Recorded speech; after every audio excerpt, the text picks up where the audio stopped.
Welcome to Colma, California, the legendary City of the Dead. Just south of San Francisco, this small town holds one of the strangest ratios in the world. For every living person, there are over 1,000 dead. Colma has only about 1,500 residents above ground, but more than 1.5 million graves below.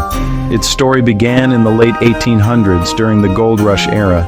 As San Francisco grew, space ran out, even for the dead, so the city banned burials and moved entire cemeteries to Colma. That's how this quiet town became a true necropolis, a city of cemeteries, mausoleums, and endless tombstones. Today, there are 16 cemeteries here, and its official motto says it all. It's great to be alive in Colma.